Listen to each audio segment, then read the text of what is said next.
네,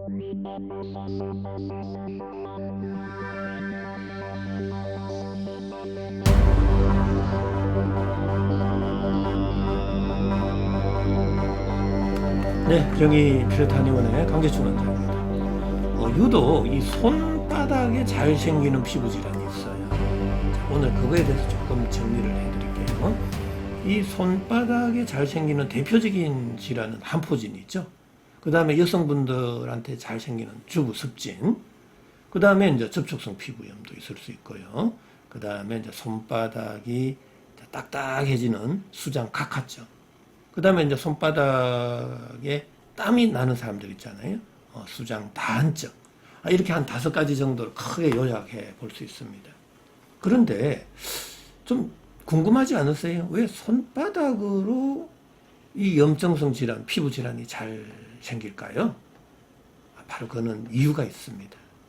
손바닥은 발바닥과 같이 마찰열이 많이 발생하는 인체 부위입니다. 이 마찰열이 많이 발생하면 피부 온도가 쉽게 올라가잖아요. 이게 뭐 세균과 바이러스가 이쪽에 잘 침입하는 환부라서 부위라서 그런 게 아니다라는 이야기고, 열 에너지, 내 몸 속에 있는 이 열 에너지가 쉽게 이쪽으로 잘 쏠릴 수도 있고, 또 내가 물건을 이렇게 잡다가 보면은 물건끼리의 마찰에 의해서도, 외부의 이 열에 의해서, 자극에 의해서도 피부 온도가 쉽게 올라갈 수 있는 부위다라는 이야기예요. 자, 그러니까 이 피부 온도가 그럼 쉽게 올라가는 이유는 외부의 어떤 자극도 되겠지만 내 몸 속에서의 열 에너지의 쏠림 현상에 의해서도 피부 온도가 올라가요. 근데 그럼 피부 온도가 올라간다는 소리는 우리가 내 몸 속에서는 모공이 닫혀서 열이 쏠리는 부위가 된다라는 이야기예요. 그럼 모공은 왜 닫히느냐 이거죠. 바로 그것은 내 심부 온도, 내 몸속 온도가 낮아질 때 모공을 닫게 돼 있어요. 왜? 체온을 유지하려고.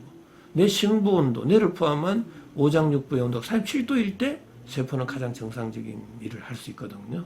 자, 그러다 보니까 내가 체온을 유지하려고 손발끝에서 모공을 닫아버려요. 자, 모공이 닫힌 이후에 우리는 밥을 먹고 활동을 하고 열은 발생하잖아요. 그럼 그 열은 어디로 가겠냐고요. 바로 구멍, 관절, 마찰이 많은 곳이죠. 뭐 얼굴로도 갈 수도 있고 손발 관절로도 갈 수도 있겠지만, 특히 이 손, 발바닥, 마찰이 많은 쪽으로 열이 확 쏠릴 때는 이 손바닥의 피부 온도가 확 올라가게 되는 거죠. 자, 피부 온도의 상승이 뭐죠? 염증이죠. 인플라메이션이죠. 자, 염증이 발생할 때는 우리가 발적, 발진, 부종, 뭐 홍반, 그 다음에 뭐 자결감, 화끈거림, 뭐 심한 경우는 통증까지 나타날 수도 있고요. 그 다음에 이러한 온도가 너무 많이 올라가게 되면 표면 장력, 끌어당기는 힘은 약해지고 밀어내는 힘이 세지거든요.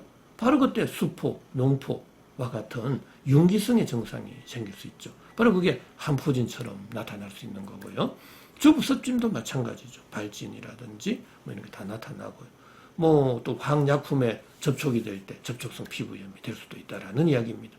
열 쏠림이 손바닥으로 막 쏠려 있는 상태에서 화학약품이라든지 고무제품, 화장품 이런 것들이 또 손바닥에 닿을 수 있잖아요. 그럼 그때 또 피부 온도가 많이 올라갈 수 있거든요. 그럼 그때 접촉성 피부염이 되는 거죠. 자, 그 다음에 이 피부 온도가 올라간다라는 의미는 기화열이 생기는 거예요. 손바닥에. 그럼 기화열이 생긴 이후에 열이 식게 되면 그때 수장에, 손바닥에 단증이, 땀이 많이 난다라는 이야기입니다. 한선이 막 활성화돼서 땀이 나기보다는 열 에너지가 쏠린 이후에 열이 식을 때 액화가 되는 과정에서 땀이 난다라고 저는 보고 있습니다. 자, 완전한 관점이 다른 거죠.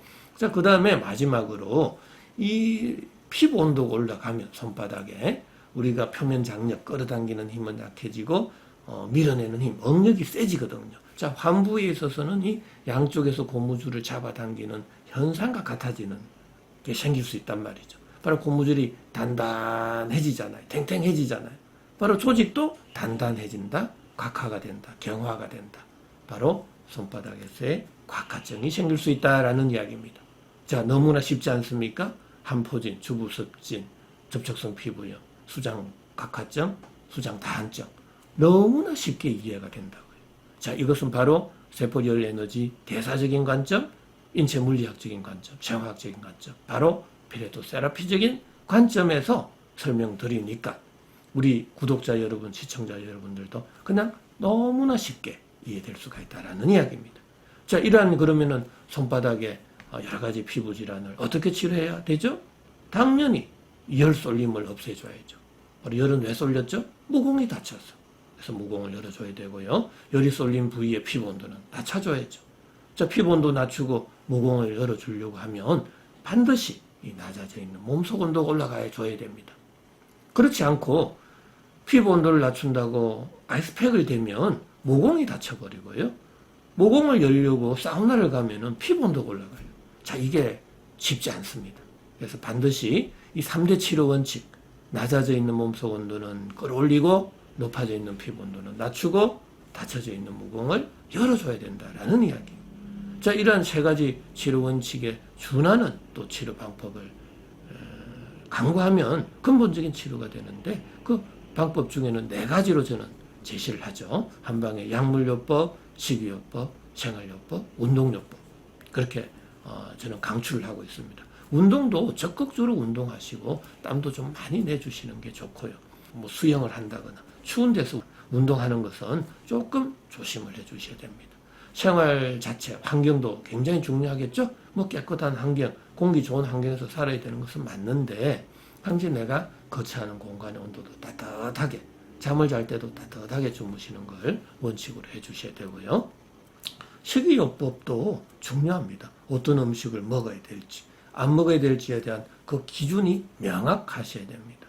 항시 음식은 소화가 잘 되고 분해가 잘 되는 음식을 선택하셔야 되고요. 그리고 마지막으로 이제 약물요법인데 우리가 심부 온도를 끌어올려주는 온중 산안지제, 또 염증 치료, 피부 온도를 내려주는 청열 해독지제, 자, 모공을 열어서 열을 골고루 전신으로 분산 방출시켜주는 발한 해표지제. 자, 이러한 약들도 적극적으로 써가면서 최단기간에 심부 온도를 끌어올리고 피부 온도를 낮추고 모공을 열어줄 때 지금 내 손바닥에 있는 이 염증성 질환 치료가 생각보다 어렵지 않습니다. 너무나 쉬워요.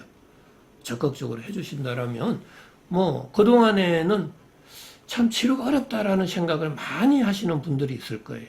여기 오시는 분들도 뭐 한 달 이내에 뭐 병이 나서 바로 오시는 분도 있지만 5년, 10년, 20년 그렇게 장기적으로 고생하시는 분들도 많이 오고 있습니다.